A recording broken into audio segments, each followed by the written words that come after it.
Ya, balik lagi di channel Boa Python Hub. Hari ini ada sesuatu yang khusus yang menarik menurut saya karena hari ini ada Ko Indra yang baru pertama kali muncul. Dia bagian dari tim Boa Python Hub, oke, dan dia hari ini akan menjadi host dan bintang tamu kita hari ini. Kita cukup beruntung lah untuk bisa dapetin waktunya dia. Dan mungkin kalau yang udah biasa ikut kontes di Reptil, kalian kenal, udah pasti tahu namanya karena dia udah sering dapet piala, sering juara, sering grand champion.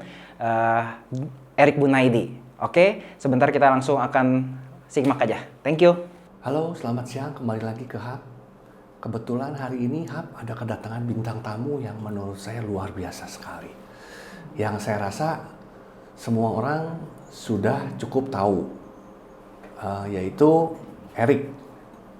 Erik ini yang saya tahu cukup punya konsistensi dan cukup punya prestasi yang luar biasa, terutama di bidang show dan kontes. Gitu. Nah, sekarang kita akan coba ngobrol sama Bro Erik. Gimana sih sejarah perjalanannya dari awal sampai bisa ada hari ini, sampai bisa kenapa kok konsisten gitu loh. Kenapa masih tetap mau ngerjain istilahnya kontes dan seterusnya seperti ini. Sekarang mari kita coba ngobrol. Halo, apa kabar? Halo, baik, Bro Indra. Baik ya, baik, sehat baik, ya? Sehat. Sebelumnya saya mesti ngucapin selamat ulang tahun dulu buat Erik. Oh iya, ya, makasih. Karena setahu saya ini ulang tahunnya tanggal 9 Mei. 6 Mei. Nah, jadi happy birthday. Ya, Panjang umur, sehat selalu. Amin. Makasih. Nah, oke. Sekarang kita coba ngobrol nih. Rik, ini kalau boleh saya tahu nih, dari dulu saya mulai main yang namanya Reptil, sampai sekarang, boleh saya tahu nggak nih sejarahnya tuh kenapa gitu bisa memilih reptil gitu loh? Kenapa nggak milih dogi? Kenapa nggak milih burung gitu atau kucing gitu? Boleh cerita nggak sama kita?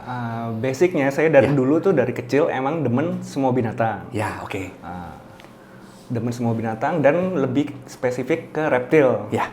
Cuma dari kecil itu semua reptil boleh pelihara kecuali ular karena mama saya kan fobia. Oh ya. Nah, pas zaman saya start awal kuliah itu saya memberanikan diri beli satu ular. Oh. Nah. Jadi sudah mulai dari kuliah ya? Iya. Jadi mulai pertama kali miara ular itu dari zaman kuliah. Kuliah. Sedangkan kalau untuk reptil-reptil lain mungkin udah dari kecil kayak kura-kura. Dari kecil. Ya, oh, tapi pertama kali untuk beli ular itu di kuliah. Ya, oke. Terus? Nah, semenjak itu sempet ada cekcok sama mama karena dia kan fobia. Tapi akhirnya karena dia lihat ini tujuannya positif untuk hobi gitu, pelihara, dia akhirnya setuju. Oh gitu. Nah, jadi kenapa kok bisa memilih reptil ini? Karena memang suka ataupun udah ada faktor-faktor lain selain itu? Karena suka dan bentuknya unik dibanding binatang-binatang lain, hewan lain. Ya. Jadi lebih ke sisi eksotisnya ya? Ya, eksotisnya. Eksotisnya. Nah, oke. Nah, berarti kalau begitu, kok dari awal melihara ini gimana ceritanya, prosesnya kok bisa jadi mulai agak banyak gitu? Ya, karena dari pelihara ada 1, 2, akhirnya nagih. Dan lihat-lihat kan karena semenjak yang tadinya dari kecil ditahan-tahan nggak boleh pelihara ular, jadi di rem-rem akhirnya ngelepas gitu remnya. Langsung semua. Jadi begitu udah mulai seneng dari 1, memang karena hobi ini menarik, eksotik, dari yang 1, 2, 3 terus bertambah. Iya, betul. Oke, itu luar biasa banget. Nah, jadi kenapa milih reptil, kenapa milih ular ya mungkin ya, lebih ke ular ya. Iya, betul. Karena ular ini punya sisi eksotis yang mungkin tidak ada di binatang lain. Seperti anjing dan burung dan kucing lain-lain. Nah, oke. Nah, terus gimana ceritanya nih Rik, kok bisa akhirnya mulai masuk ke dunia kontes? Itu awalnya gimana coba? Awalnya kan karena dulu kan pelihara rata-rata emang demen pelihara dari kecil. Ya. Pas belinya dari kecil terus sampai udah rada gede, penasaran nih, saya inget waktu tahun 2007, kontes pertama di lapangan Banteng. Awalnya 2007 ya? 2007 ada kontes, terus saya memberanikan diri untuk ikut. Saya pengen tahu nih, peliharaan saya bisa nggak sih menang nih semenjak saya pelihara dari kecil nih, perawatannya. Nah, dari situ pas kontes ternyata menang. Saya seneng gitu. Iya. Pas dari situ pun ya keluarga juga seneng, akhirnya pada ngedukung. Ya, dari situ pun akhirnya makin nambah-nambah lagi. Oh, jadi awalnya mulai masuk ke dunia kontes itu di tahun 2007, 2007 di Lapangan Banteng. Di Lapangan Banteng. Pada saat itu ya, kalau boleh saya tahu nih, kan pada masa itu tuh saya belum main, belum ada main reptil. Iya. Kalau boleh saya tahu, pada saat tahun 2007 itu pesertanya banyak nggak sih, Rik? Nggak sebanyak yang sekarang, beda jauh sih bro. Banyak sekarang, Iya. nggak sebanyak sekarang ya? Iya, betul. Berarti kalau boleh bicara, sampai dari tahun itu sampai sekarang berarti berkembang ya? Sangat berkembang. Hobi ini ya? Betul. Dulu jurinya banyak? Dulu jurinya hanya 3 orang. Oh, 3 orang. Iya. Zaman itu siapa kalau boleh saya tahu jurinya? Dulu kalau Mas Gun dari Jakarta, terus ada satu lagi, saya lupa perempuan karena udah pensiun, dia udah lumayan lama. Ya. Sama satu lagi Kobudi Tewe kalau nggak salah. Oh, Kobudi Iya. TW Surabaya ya? Iya, betul. Oh, iya. Oke. Nah, berarti start dari 2007 itu, terus nih ikut kontes? Iya, hampir terus. Nah, kalau boleh saya tahu nih, Bro Erik ini lebih suka di ular jenis apa kalau boleh saya tahu? Hampir semuanya saya demen, termasuk Venom. Cuma karena Venom saya punya prinsip nggak mau pelihara, takut ya namanya human error, kalau kandang kita lupa kan, gigit tetangga kan bisa pidana ya. Betul. Ya semuanya saya hampir semua. Oh, jadi hampir semua nggak hanya fokus di satu jenis ular ya? Iya. Tapi setahu saya memang Bro Erik ini lebih ke ular ya? Iya. Kalau untuk kura, untuk kadal mungkin nggak sefokus di Iya. ular ya. Tapi ada nggak? Piara nggak di rumah? Kadal Kadal-kadal gitu? ada, kura juga ada, kura air. Kadal-kadal Iya. ada, kura-kura ada. Ya, cuma jumlahnya sedikit, nggak sebanyak ular. Nggak sebanyak Iya. ular. Oh, nah boleh nggak diceritain nih kalau udah sebanyak itu tuh, gimana cara kita memaintain nih? Karena gini, setahu saya kalau bicara udah ular-ular kontes dengan ular-ular yang hanya untuk breeding, itu kan mungkin ada beda cara treatmentnya ya, beda cara perawatannya, atau mungkin menurut Bro Erik sama aja? Menurut saya sama aja sih. Karena ya kan basicnya dari hobi kita seneng ya. Iya. Jadi semua diperlakukan cara peliharanya sama. Oh. Dan lebih enaknya karena saya pelihara lebih banyak ular, karena ular maintenance-nya lebih mudah untuk pembersihan kandangnya, kasih makannya juga lebih dibanding kura-kura atau kadal kan dia hanya seminggu sekali. Oh, nah kalau boleh saya tahu, udah ada berapa sekarang koleksi yang ada di tempat Bro Erik di rumah ini? Kalau boleh saya tahu.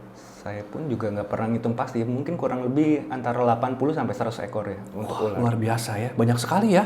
Nah, dengan koleksi pet yang sebanyak itu, apakah Bro Erik ini ada kiper ataukah dikerjakan sendiri atau Awalnya gimana? waktu nggak terlalu banyak kerjakan sendiri, tapi sekarang makin banyak ada kiper yang Ada ngebantu. kiper ya, ngebantu ya. Soalnya kalau nggak mungkin untuk sebanyak itu mungkin agak capek ya. Iya betul. Nah, oke. Berarti kalau udah begitu, ini kan ular jenisnya banyak ya. Iya. Ada kolubrid, ada boa, ada ball python. Nah, boleh nggak kasih cerita nih sama kita? Kira-kira nih kalau misalnya dari kelas, kita coba ngomongin kolubrid dulu lah. Iya. Ya, kan kolubrid ularnya nggak terlalu besar, size-nya kecil, warnanya bagus. Nah, pemilihannya apa sih dasarnya yang bisa kalau boleh diceritain sedikit nih ke kita? Kok Bro Erik bisa nentuin, wah ini kayaknya bisa dikontesin nih, atau ini nggak bisa dikontesin nih dari segi untuk kelas kolubrid? Kalau boleh cerita. Kalau saya pribadi ya, untuk ya mungkin karena saya lihat saya pribadi nih, misalnya kolubrid ini unik nih, menurut saya bisa kontes. Nah, patokan unik tiap orang kan beda-beda ya. Saya nggak bisa secara generalnya ngejelasinnya juga bingung. Tapi menurut saya ini kalau unik bisa kontes. Tapi biarpun unik pun di kontes kita harus butuh persiapan apa yang disiapkan. Contohnya, misalnya nih ularnya kondisi nggak boleh sakit atau nggak boleh kurus atau terlalu gemuk ataupun lagi mau shedding. Ya. Nah, jadi lebih ke arah situ sih Bro. Jadi lebih ke, berarti kalau boleh saya ambil kesimpulan lebih ke arah rawatannya. Iya. Ya. Jadi gimana cara ngerawat si kolubrid ini supaya pada saat dikontesin dia bisa dapat poin yang baik, gitu kan? Nah, kalau kebetulan ini kan judulnya ball python. Nah, jadi mungkin kita harus coba bahas ball python sedikit lebih mendalam di sini. Nah, kalau udah bicara ball python nih, boleh nggak kasih tahu ke saya kira-kira nih poin-poin apa yang Bro Erik pakai ini kurang lebih untuk selain rawatan ya, kalau untuk di kelas ball python nih, untuk bicara, oh ini kayaknya boleh saya kontes ini. Nah, kira-kira kan ball python ini sekarang kan dibagi-bagi nih. Ada bicara misalnya single morph, ada combo morph, ada normal, dan setahu saya, Bro Erik ini kan hampir di setiap kelas ini kan turun. Jadi di normal turun, di kelas yang combo single turun, yang combo morph turun. Nah, ini memilah-milahnya gimana itu? Kalau boleh saya tahu. Untuk memilah-milahnya lebih ke corak dan warna, bro. Corak warna. Ya. Oke. Jadi kalau misalnya saya lihat, anggap kita ambil contoh ball python normal. Nah, ya normal. Biasanya kan normal kan rata-rata kan warnanya kan nggak terlalu cerah. Betul. Biasanya saya misalnya saya ada anakan yang cerah, saya keep. Ya. Nah itu biasa saya kontesin. Ya, Jadi atau patternnya mungkin patternnya unik, itu biasa saya kontesin. Ya, jadi berarti kalau di kelas normal lebih ke misalnya ke pattern, atau misalnya lebih ke si terang atau enggaknya. Iya. Nah, kalau udah bicara basic nih, kita ambil contoh misalnya Pyth lah. Ya, kalau Pyth kan saya tahu saya mau apa istilahnya baru mulai main BP atau orang yang sudah cukup serius di BP itu pasti punya Pyth. Ya, Pyth apapun pasti dia punya. Nah, kalau boleh saya tahu nih, kita ngomongin Pyth sedikit. Nah, menurut Bro Erik nih, Pyth yang kan Pyth itu kan ada coraknya ya. Ada misalnya ada yang lebih banyak putih, ada yang lebih banyak apa. Terus mungkin dia karena warna jadi gimana. Nah, itu apa nih pemilihan Bro Erik ini untuk kayaknya ini gue coba kontesin deh gitu. Kira-kira apa tuh? Untuk Pyth sendiri kita biarpun dia ada yang lebih banyak putih atau lebih banyak motif ya warna, itu pun kan beda-beda dilihatnya. Ya. Kadang di Pyth pun ada yang bisa apa istilahnya numbut speckless. Iya, speckless gitu. Speckless. Nah, itu menurut saya ya unik segala macam. Dan di Pyth ya mungkin lebih ke warna putihnya lebih banyak, menurut saya sih pribadi lebih bagus. Cuma saya nggak tahu ya, kan tiap juri, makanya juri ada banyak kan. Betul. Beda-beda pendapat. Betul, Ya. betul. Kalau saya pribadi sih lebih ke demen yang high white gitu. Jadi lebih banyak Ya. putihnya. Nah, walaupun setahu saya kalau high white ini kan di beberapa gen, jadi ada yang udah high white. Iya benar. Kalau di combo. Misalnya kayak misalnya apa ya contoh Spite. Spite kan kebanyakan high white. Iya. Nah kalau kayak gitu masih bisa dikontesin apa enggak Bro Erik? Biasanya kalau kayak gitu gimana?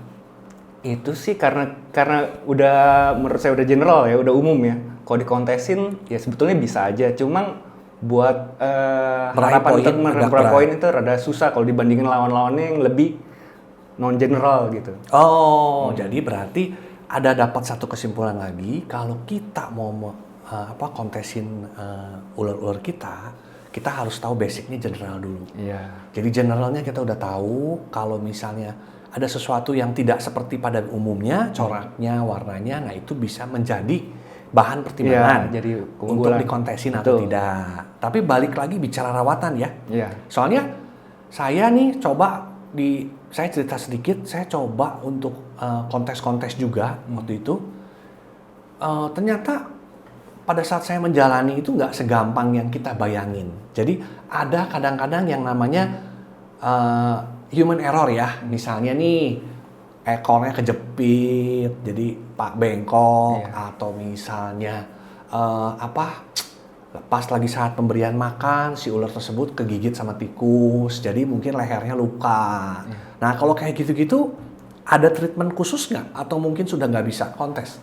Kalau selama dia bisa sembuh total, normal, balik normal, itu tetap masih bisa kontes. Cuman kalau dia meninggalkan cacat atau luka permanen, itu rasanya untuk masuk kontes bisa, tapi untuk menang susah menurut saya. Karena sudah punya poin minus itu. Iya, poin minusnya. Oke. Nah, sekarang kalau boleh saya tahu nih, Bro Erik nih, misalnya keliling nih dari satu show ke satu pameran, tiap pameran, baik di Jakarta atau di mana. Nah itu ada kendala nggak biasanya dengan biayanya, dengan apanya gitu?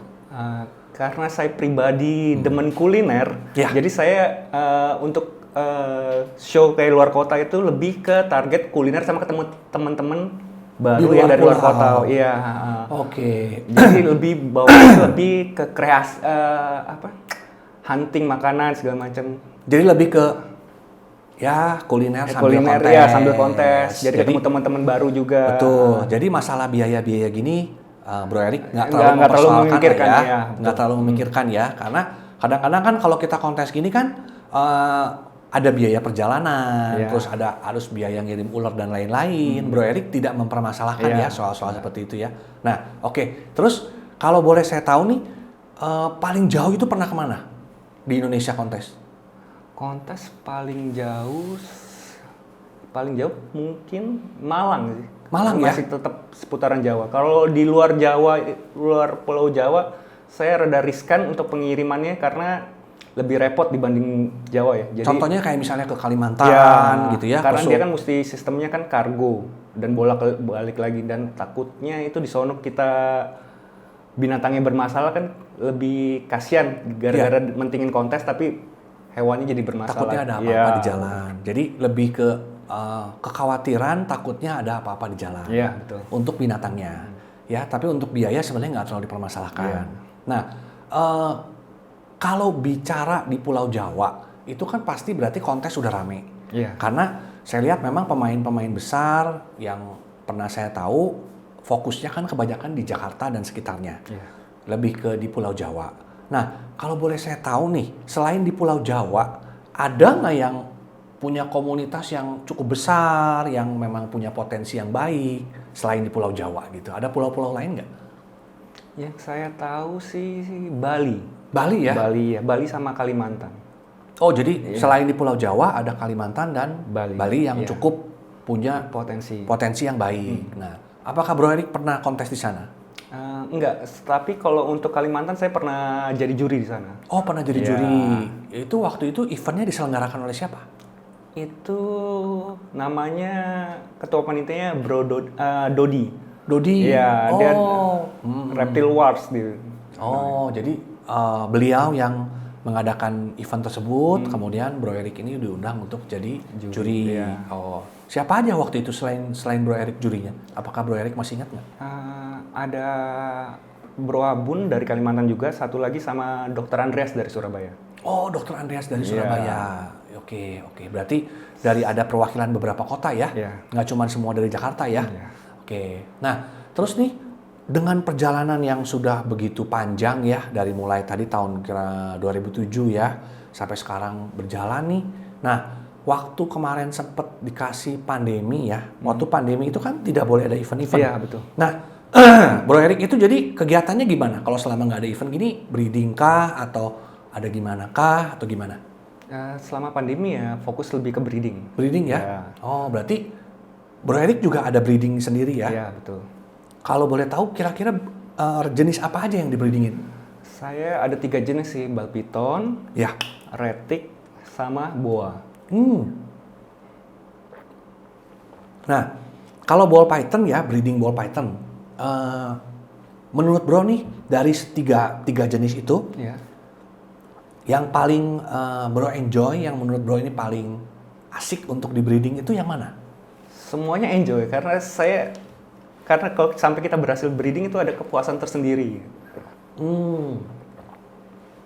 Jadi terlepas dari cuannya, Iya. kalau cuan pasti cuan, kita nggak bahas cuan di sini. Ada kepuasan tersendiri ya. Kalau misalnya kita berhasil breeding, kita bisa apa istilahnya ya, bikin ular yang kita mau. Karena kan kalau ular, setahu saya, kalau breeding itu kan lebih fokus ke genetiknya. Iya, jadi Ya? lebih terarah ya. Ya, jadi nggak seperti jenis-jenis hewan lain, ya kan? Lebih ke warnanya. Jadi gen ini diketemuin dengan gen ini bisa menghasilkan apa? Ada yang lain-lain. Nah, untuk masalah breeding mungkin nanti kita akan bahas di section berikutnya. Nah, tapi sementara ini kita akan lebih fokus ke kontesnya. Nah, balik lagi. Sekarang nih kalau bicara di Jakarta, kontes yang besar itu yang menurut Bro Erik yang paling besar, yang paling bagus itu kalau boleh tahu yang mana? Untuk sekarang biasanya yang Jakarta itu anggap aja kontes nasionalnya itu Ya, nasional. diadain itu sama Kowiwi. Oh, Kowiwi, Ya. Reptile Inc. Oh, jadi menurut Bro Erik sekarang eventnya beliau itu bisa dibilang yang paling Besar untuk di Jakarta. Untuk Jakarta ya. Ya. Untuk yang lain-lain itu nggak ada. Lain-lain ada mungkin, tapi dia lebih ke bukan nasional biasanya.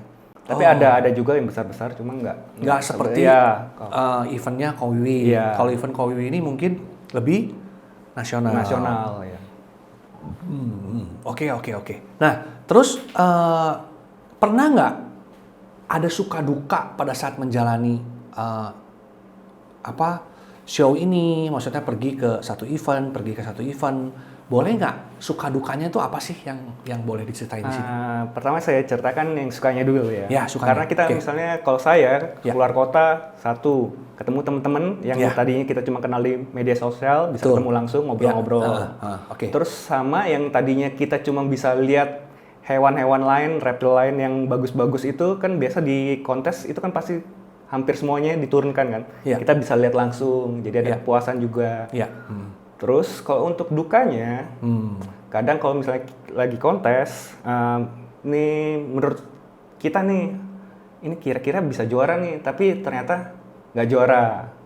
Ya kita nggak bisa protes karena emang basicnya kan semua ada beberapa juri kan, penilaian beda-beda. Ada 3 juri ya? Iya, ada 3 juri. Dan bisa juga reptil kita ini kondisi lagi nggak prima. Betul. Ya, itu salah satunya dalam duka yang lainnya dalam pengiriman, bisa terjadi dalam pengiriman ada namanya human error atau apa. Jadi kondisi si reptil ini yang tadinya kita bawa dari Jakarta terus pas udah nyampe ke kota lain kondisinya tidak seprima waktu di Jakarta. Nah, berarti untuk teman-teman nih yang kira-kira nanti akan mencoba untuk kontes, untuk show, nah mungkin bisa dapat masukan yang baik nih dari Bro Erik ya.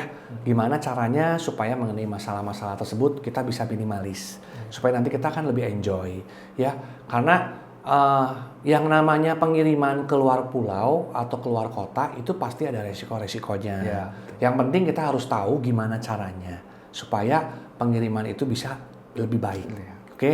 Terus untuk yang show-show-nya karena juri ada 3 dan juri itu pasti setahu saya punya penilaian masing-masing, Betul. spesialis masing-masing. Iya. Nah, poin-poin itu yang sebenarnya agak rancu ya sampai hari ini ya, karena sepengalaman saya nih di dog show sama di reptile show itu reptile show agak lebih sedikit membingungkan buat saya. Kenapa? Karena sebenarnya kalau reptile show ini tuh tidak ada yang namanya nilai baku. Iya. Ya kan? Beda dengan yang namanya dog show. Kalau dog show itu sudah punya lembaga dunia yang membawahi juri-juri tersebut dan juga mungkin ada pelatihan-pelatihan khusus. Sehingga begitu pada saat dog show, mereka sudah punya poin-poin dan kriteria-kriteria yang ditentukan oleh organisasi tersebut.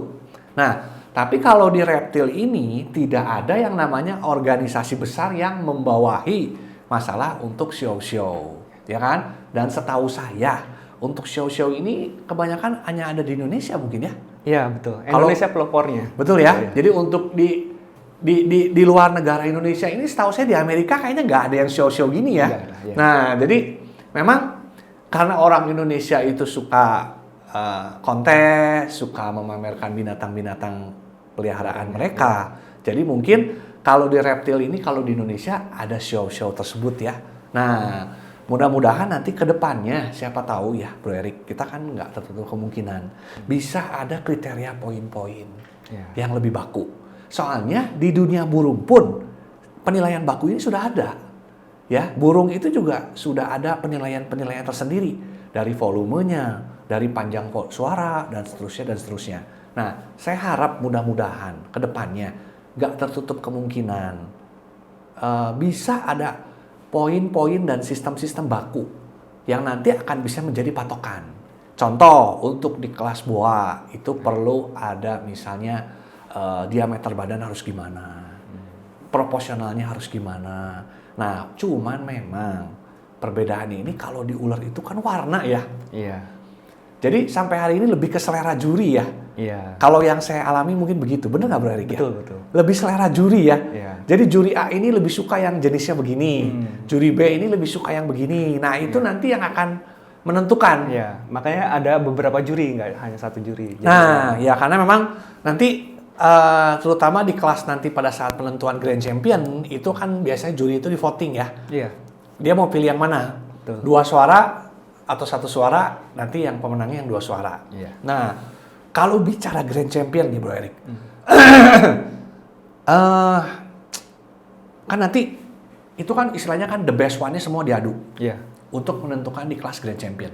Nah, kalau Bro Erik nih kan setahu saya kan nurunin ulernya nih banyak ya. Misalnya bisa 10 ular dalam satu event. Iya. Kalau misalnya nih, ternyata banyak nih, yang punya Bro Erik ini masuk ke kelas penentuan di Grand Champion ini ada 3 ekor misalnya, ada 4 ekor. Nah itu biasanya nanti Bro Erik minta tolong siapa? Bantu atau gimana? Untuk maju ke depannya untuk megang biasanya saya minta tolong ke panitia. Oh, Dari boleh. Ya, dari pihak panitia juga Menyediakan. Oh, tapi kalau misalnya teman-teman bawa bisa enggak? Teman-teman juga boleh, tapi Boleh. karena takutnya teman-teman juga lagi repot karena ada dari pihak panitia menyediakan, saya lebih ke prefer sih ke panitia. Tapi kalau ada teman-teman yang bisa bantu, saya juga Nggak minta apa-apa, tolong. nggak keberatan Nggak ya? keberatan. Nah, jadi balik lagi, kalau bisa udah Grand Champion nih, setahu saya, Bro Erik ini kan cukup konsisten ya. Jadi dari awal terus dan saya lihat cukup sering untuk bisa mendapatkan Grand Champion ya. Nah, itu kalau menurut pendapat Bro Erik sendiri nih, udah bicara Grand Champion ini yang layak itu untuk yang kelas gimana? Jadi maksudnya gini, dari beberapa jenis ular atau kadal dan lain-lain, menurut Bro Erik nih, sepengalaman Bro Erik di event-event ya, Bro Erik punya feeling nggak? Oh ini kira-kira kayaknya ini dia bakal jadi Grand Champion gitu. Kalau feeling ada, tapi hanya feeling, nggak bisa nebak 100% ya, Bro. Iya, pasti. Karena kalau saya lihat dari misalnya dari perkumpulan best of the bestnya, juara satunya dikumpulin, kita bisa ngeliat nih sesuatu yang unik, yang beda daripada yang lain gitu. Mau di kelasnya atau di semuanya gitu. Jadi kalau udah bicara balik, kalau seperti yang Bro Erik bilang, berarti ini kita nggak bicara, maksudnya kita beli ular yang paling mahal itu nggak jaminan menang ya? Nggak jaminan. Oke. Bahkan pun ular yang murah pun bisa jadi Grand Champion. Asal tadi basicnya pertama perawatan. Perawatannya udah kondisinya bagus. Dan dia pun bisa faktornya beda daripada ular jenis yang sama. Gitu. Oh, jadi berarti punya suatu keunikan. Ya, suatu keunikan. Kemudian punya rawatan yang baik. Jadi tidak menjamin ular yang mahal itu bisa selalu menang. Betul. Ya, menang kadang-kadang bisa, Iya. tapi nggak selalu gitu kan? Ya, oke. Nah, berarti nggak bicara hewan lokal, hewan impor itu nggak ada penentuan itu ya. Nggak ada. Selama unik, selama beda dari yang lain, peluang untuk Grand Champion akan jauh lebih besar. Iya. Nah, oke. Nah, kalau bicara ball python nih ya, Iya. ball python nih, menurut Bro Erik ini kedepannya untuk di kelas show, prospek untuk show ball python itu gimana?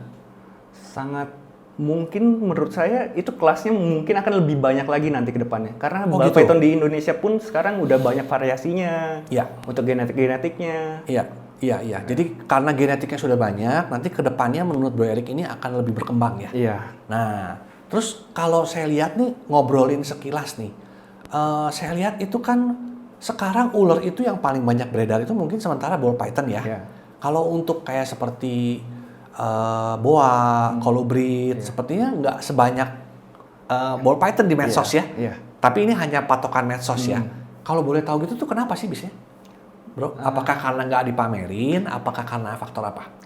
Kalau saya lihat mungkin karena faktor ball python ini ular yang paling jinak di antara semuanya. Oke. Dan paling aman untuk orang awam. Nah, jadi makanya kenapa di media sosial ini sepertinya kalau saya lihat ball python ini lebih banyak Iya. dibanding seperti kayak boa, dibanding seperti kayak kolibrit atau retik ya, gitu. Jadi kalau kita ngobrolin retik itu kan setahu saya size-nya cukup besar. Iya. Kemudian kedua nggak bisa dipungkiri cukup agresif. Iya, betul. Nah, kalau menurut Bro Erik nih, dari segi bicara kita ke untuk kontesnya, untuk kelas retik ini menurut Bro Erik ke depannya gimana? Untuk retik ini untuk sekarang justru kelasnya ini lebih banyak daripada kelas yang lainnya. Oh ya? Iya, Oh, untuk gitu. variasinya ya. Dia ada ke kelas normal, biasanya Ya. ada kelas normal di under 2 meter sama Ya. di atas 2 meter. Iya, oke. Terus sekarang ada kelas khusus super dwarf. Oh, Iya. super dwarf itu berarti yang kecil ya, Bro Iya, Erik ya? yang untuk jenis Size-nya retik nggak yang- terlalu iya, besar? yang Oke. kerdil. Terus ada untuk kelas tiger, untuk single morph itu tiger. Terus ada lagi kelas basic morph selain tiger. Jadi misalnya kayak platinum, albino yang betul-betul single morph itu Nah, diadu. kalau boleh saya tahu kenapa Tiger itu kan satu gen. Iya. Berarti kan dia kan single morph. Iya. Kenapa tidak disatukan dengan morph yang lain? Karena retic tiger ini udah banyak yang breeding juga, makanya dibikin kelasnya terpisah. Dan maksudnya tiger itu udah banyak yang beredar di pasaran. Jadi maksudnya Tiger ini punya suatu keunikan tersendiri, Iya. punya suatu kelebihan tersendiri yang menyebabkan memang dia ini harus dipisah. Iya. Oh, nggak boleh disatukan dengan single morph yang lain. Dulunya disatukan, Oke. cuma karena banyak yang memiliki genetik tiger ini, makanya dipisah. Oh, jadi supaya tidak bertumpuk jumlah Iya, peserta. bertumpuk ya. Oke. Tapi kedepannya gimana? Bagus nggak menurut Bro Erik ini prospeknya untuk kita tetap pelihara retik, kita tetap kembangin retik ini untuk ke show itu bagus nggak ke kontes? Untuk kedepannya semua reptil nggak hanya retik, saya rasa sih bagus. Bagus ya? Ya, karena kita lihat aja dari kontes pun kelasnya pun makin diperbanyak. Betul. Nggak diperdikit, berarti Berarti ada jumlah perkembangannya, pesertanya ya, pertambahan. bagus, ya. Nah, kalau bicara super dwarf nih. Nah, super dwarf ini saya ini tidak pernah mencoba memelihara atau breeding. Ya. Nah, boleh cerita nggak sedikit super dwarf ini apa sih sebenarnya kalau di retik? Super dwarf basicnya itu retik kepulauan. Ya. Dan dia kepulauan kecil. Makanya dia biasa di habitat aslinya untuk makan pun ya seadanya aja. Tapi emang dia basicnya juga nggak bisa besar. Oke. Nah itu akhirnya masuk ke daerah Jawa, ke para hobis, Ya. banyak yang ternakin juga. Oke. Dan itu size-nya tidak bisa sebesar retik yang pada umumnya yang jadi Mainland? Iya, mainland. Mainland. betul. Dan dia tidak banyak menghabisi tempat. Betul. Dan nggak seagresif retik mainland biasanya. Oh ya? Iya. Jadi kalau super dwarf itu punya karakter yang jauh lebih baik daripada mainland. Iya. Oke. Nah, kalau size itu cukup pengaruh ya mungkin ya untuk para hobis ini. Kalau bicara size-nya terlalu besar mungkin mereka agak males ya. Iya, karena tempat ya. tempat dan membersihkan kandangnya ya lumayan. Karena Iya. harus minimal berdua. Karena kalau sendiri itu ya Agak resiko riskan. sih ya. Kalau untuk retik ya, Iya. kita ngobrol retik ya. Nah, kalau untuk di super dwarf itu sudah ada morph-nya belum? Sudah. Sudah ada morph-nya? Oh, setahu saya malah belum, sudah ada ya? Sudah, karena kan dia dari morph kawin ke super dwarf, Ya. itu kan sebagian untuk morph kodominan ya. Ya. Langsung anakannya 50% super dwarf dengan morph tersebut. Misal anggap kita pakai Tiger lah, Tiger misalnya. ya. Tiger Jadi, kali super dwarf. Ya, Nah. jadi anakannya itu semua 50% Tiger, 50% SD, terus 50% lagi normal, 50% SD. Oh, begitu. Jadi si genetik super dwarf-nya tersebut ini ada persentase ya? Iya, betul. Sama seperti di genetik di morph. Iya, Sama ya sama, berarti ya? iya. Jadi misalnya kawin dengan mainland, nah biasanya kalau dari dikawinkan dengan mainland itu yang super dwarf-nya itu jantannya atau betinanya? Lebih ke betina. Hah? Jadi Betinanya, maksudnya iya. betinanya super dwarf? Ya, betina super dwarf, si jantannya itu yang mainlandnya. Karena kita ngejar size telurnya dari si betinanya ini. Oh, bukan terbalik? Bukan. Oke. Iya. Oh, jadi si untuk mainlandnya jantannya, untuk super dwarf-nya kita ambil Betinanya. Iya. Oh, nah, jadi Bro Erik udah coba breeding belum untuk di kelas super dwarf ini? Kebetulan saya lebih fokus ke super dwarf untuk Oh, retik. malah sekarang Iya. lebih super dwarf. Iya. Sudah tidak terlalu fokus ke mainland. Ya, mainland hanya beberapa lebih banyak ke super dwarf. Karena ya balik lagi tadi ke kondisi super dwarf lebih tidak menghabiskan tempat dan pakan juga lebih sedikit, lebih hemat. Kalau bicara sedikit nih, kita singgung bicara harga ya. Iya. Kita nggak nyebut angka spesifik di sini, tapi dengan mainland dengan super dwarf, misalnya let's say Tiger super dwarf Iya. dengan Tiger mainland, itu harganya jauh nggak selisihnya? Nggak terlalu jauh, cuman ya hampir 2 kali lipatnya lah untuk Tiger yang mainland sama Tiger super Jadi dwarf. lebih mahal yang Iya. super dwarf. Ya, tapi pun super dwarfnya kita harus ada pengertian berapa persen. Semakin persentase super dwarfnya semakin tinggi, mestinya semakin mahal. Oh begitu. Ya, karena dia semakin kecil Oh. untuk ukuran size ularnya. Tapi bisa sampai ke 100% nggak kalau itu persentase gitu? Kalau dihitung, jadi sistemnya misalnya kita 100% super dwarf kawin ke normal, itu Oke. kan anakannya 50%. Iya. Itu disebut F1-nya kan? Betul. F1-nya kita kawinin lagi ke ibunya yang F0. Jadi 50% sama 100%. Oke. Ditambah jadi Ya. 150, anakannya cara ngitung persentasinya tinggal dibagi 2 ya 75%. Oke. Nah, untuk sampai ke 100% menurut saya nggak bisa karena kalau dikalkulasi di kalkulator itu totalnya ya hampir mendekati 100% kayak 98. Oh, tapi untuk kalau bikin sudah 100% nggak berarti bisa. 90% up sudah bisa. Sudah bisa. Oh, itu diperlukan berapa generasi kira-kira Bro Erik? Kan dari F1, Iya. F2, F3. Menurut saya antara sampai F4, F5. Oh, jadi kalau udah F4 punya suatu morph tapi super dwarf Iya. dengan persentase yang besar. Iya. Otomatis size-nya akan lebih kecil. Ya, lebih kecil jauh daripada mainline. Oh. Karena saya ada indukan yang persentase super dwarf-nya di atas 90%, Ya. itu umur 4 tahun aja baru ukuran 1,4 meter. Nah, untuk indukan super dwarf itu maksimal sebesar apa? Kalau yang 100% itu Ya. rata-rata antara 1,5 sampai 1,8. Jadi 1,5 sampai 1,8 1,8 meter ya. Oh, iya. Berarti nggak terlalu besar ya? Iya. Jauh sekali sama mainland ya? Jauh. Kalau mainland kan, waduh bisa berapa 5 meter, meter, 6 berapa meter, meter iya. gitu. Wah, nggak karu-karuan size-nya. Oh, oke. Nah, sekarang kita balik lagi ke ball python. Kalau bicara ball python nih, Bro Erik ini kalau boleh dipilih nih, ada pilihan gitu dari tiga pilihan misalnya. Bro Erik ini paling suka yang morph-nya yang apa? Kalau di kelas untuk ball python? Kalau saya lebih suka untuk mode pipe. Pipe ya? Ya, karena Oke. pipe sendiri kalau misalnya kita netesin satu clutch pipe itu pasti semuanya motifnya beda-bedanya sangat signifikan dibanding kalau untuk mode lainnya. Emang mode lain juga netes satu clutch gitu beda tapi bedanya masih rada mirip-mirip. Oh, oke. Jadi Bro Erik ini kalau untuk kita sekarang bicara ball python Iya. ya. Untuk ball python itu Bro Erik tetap lebih suka yang pipe ya. Iya. Kalau selain pipe kan sekarang itu setahu saya kalau di ball python itu kan sekarang dibagi. Ada di gen yang terang, ada di gen yang gelap. Iya. Karena sekarang kan ball python itu kan banyak sekali keluar morph-morph baru. Iya. Yang bisa dibilang yang mungkin ada morph yang lebih kecorak, ada morph yang lebih ke warna, dan seterusnya. Iya. Nah, kalau menurut Bro Erik nih, selain pipe gitu, kira-kira ada nggak yang Bro Erik suka lagi nih? Yang baru-baru nih misalnya? Kalau untuk baru-baru hampir semuanya suka. Hampir semua suka Iya. ya? Oh. Karena itu ya namanya ngeliat sesuatu yang baru apalagi di Reptil tuh wah exciting banget. Seneng banget ya? Iya.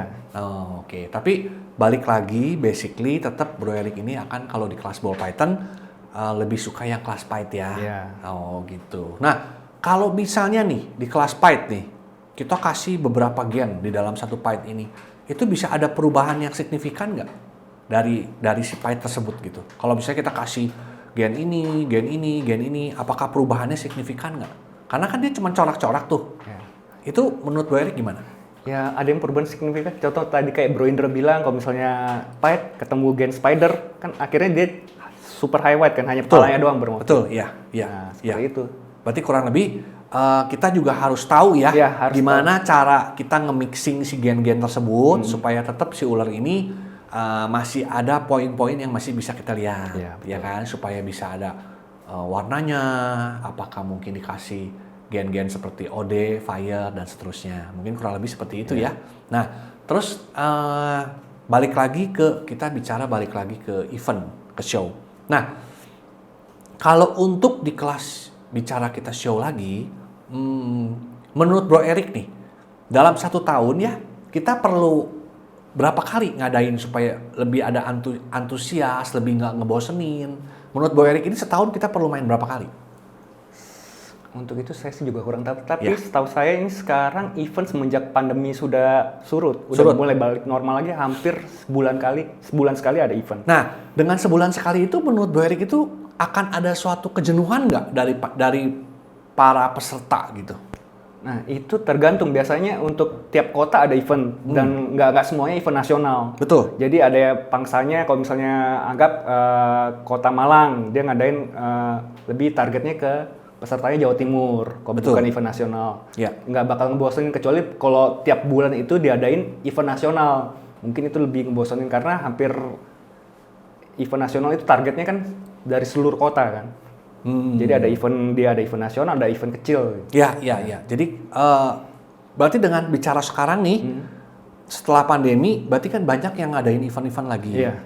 Nah, apakah Bro Erik akan mengikuti semua event-event tersebut atau gimana? Enggak juga. Enggak juga Jadi ya? kalau misalnya menurut saya kondisinya memungkinkan bisa datang, ya datang. Tapi nggak semua event pasti datang juga sih. Oh, jadi seasonal. Iya. Dilihat lagi Iya. apakah waktunya bisa kekejar atau enggak, ataukah mungkin bisa kondisi binatang-binatang yang dikonteskannya siap Iya, atau enggak. betul. Kurang lebih ada poin-poin itulah ya.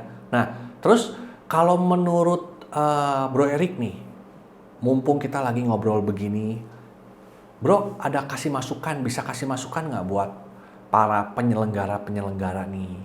Ya boleh, maksudnya masukan itu dalam hal yang positif. Iya. Yang sepengalaman Bro Erik ini menjalani di dunia kontes reptil, ada nggak masukan-masukan nih supaya nanti kalaupun misalnya mereka nonton, mereka bisa ada masukan, mereka bisa ternyata ada masukan yang baik nih dari para peserta, terutama dari Bro Erik gitu. Kalau saya lihat sih untuk dari penyelenggara biasanya dari tahun ke tahun semakin membaik ya. Iya, oke. Semakin terorganisir ya. Menurut saya udah nggak perlu masukan lagi. Mereka pun setiap tahun pasti better dari tahun-tahun sebelumnya. Ada. Oh, jadi misalnya ada. dengan pengalaman mereka sendiri, Iya. tanpa kita memberikan masukan yang gimana pun juga mereka bisa Iya, memperbaikinya. ya. Jadi kekurangannya apa supaya di event berikutnya para penyelenggara event ini bisa punya suatu konsep, suatu event yang lebih baik daripada tahun sebelumnya. Begitu ya. Nah, sekarang kita bicara nih sepenglihatan saya. Kadang-kadang di suatu event itu ada yang namanya juri dari luar negeri. Iya. Jadi misalnya seperti juri A, juri B, juri C. Nah, selain juri yang memang dari Indonesia. Menurut Bro Erik itu sebenarnya itu diperlukan atau enggak sih? Itu diperlukan karena menarik animo peserta. Karena Oke. kan yang namanya kan rata-rata kita nggak bisa pungkiri orang luar jadi panutan kita juga kan. Biarpun Pasti. di lokal pun ada yang panutan, tapi Ya. di luar kan mereka kan istilahnya untuk reptil udah industri segala macam dan lebih mengembangbiakannya juga lebih banyak. Nah itu sangat menarik sih biasanya. Menarik peserta ya. Jadi apakah secara knowledge orang luar ini punya knowledge lebih baik nggak dibanding kita orang Indonesia, atau lebih ke untuk menarik event itu supaya lebih banyak pengunjung yang datang? Nah itu bisa jadi Indonesia untuk knowledge mungkin lebih karena udah biasa juri-juri lokal, juri Indonesia lebih sering lihat kontes atau jadi juri.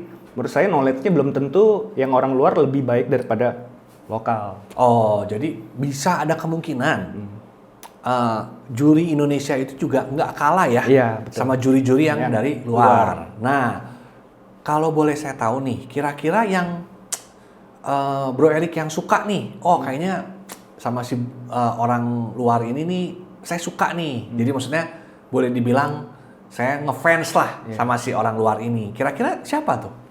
Kalau boleh saya tahu. Karena saya basicnya dulu lebih ke retic ya. Retic ya? Kayak misalnya saya lebih demen kayak Bob Clark, J Brewer. Oh, jadi orang-orang tersebut memang Bro Erik suka ya? Iya. Jadi memang basically Bro, kalau saya lihat dari pembicaraan kita ngobrol begini, lebih ke retic ya? Iya, karena lebih ke retic di ya? awalnya Clara dari retic. Nah, sekarang kalau retic nih, teman-teman retic nih, di Indonesia menurut Bro Erik yang bagus, yang kira-kira punya konsistensi yang baik, kira-kira siapa? Boleh cerita nggak sedikit?